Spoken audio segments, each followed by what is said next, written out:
Finding out you have diabetes can be scary, but don't panic. People with diabetes can live long, healthy lives. Sure, let's go over some basics. This is diabetes. Made simple. When we eat, food travels to the stomach. Food is made up of three basic nutrients: carbohydrates, proteins, and fats. During digestion, carbohydrates are broken down into sugar, otherwise known as glucose. Here's a quick fact. Carbohydrates include foods such as bread, rice, pasta, potatoes, fruit, milk, and yogurt. In a normal digestive process, sugar travels from the stomach, through the bloodstream, to your body's muscle and fat cells.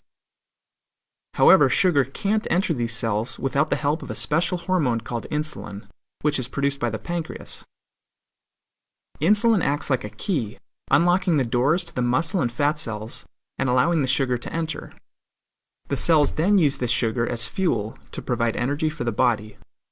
When this process is functioning properly, sugar entering the bloodstream from the stomach is able to exit the bloodstream at the muscle and fat cells. In this manner, the body is able to regulate the concentration of sugar in the bloodstream. Now let's see what happens in a person with diabetes. Sugar enters the bloodstream, but one of two things happens. Either the pancreas does not produce a sufficient quantity of insulin to match the sugar entering the bloodstream, or the body cells do not respond to the insulin that the body is producing.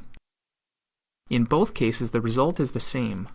Cell doors remain closed, causing sugar to get backed up in the bloodstream. As a result, blood sugar levels rise. This creates several problems. Because sugars are not able to enter your body's cells, your body is not getting the fuel it needs. As a result, you may feel tired or fatigued. Your body may try to dilute the excess sugar in the bloodstream by pulling fluid out of your cells. This can leave you feeling dehydrated and thirsty. Most importantly, over time, exposure to high blood sugar levels can cause damage to vital organs connected to the bloodstream, such as your eyes, kidneys, nerves, and heart. If not controlled properly, diabetes can lead to serious complications, such as blindness, amputation, kidney failure, heart attack, and stroke. In order to avoid these complications, people with diabetes must take steps to keep their blood sugar levels in a normal range. One way to do this is through diet.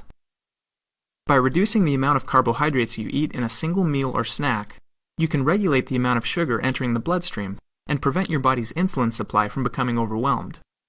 This may mean limiting high-sugar foods such as cake, pie, candy, and soda. You know which ones. Another way to regulate blood sugar is through exercise. Physical activity makes your body's muscle and fat cells more receptive to insulin. In other words, those muscle and fat cells that wouldn't open before, now they will. Finally, your doctor may prescribe oral medications to increase your supply of insulin, regulate the amount of sugar entering the bloodstream, or make your body's cells more receptive to the insulin your body is producing. In some cases, insulin shots may also be necessary. Okay, let's review.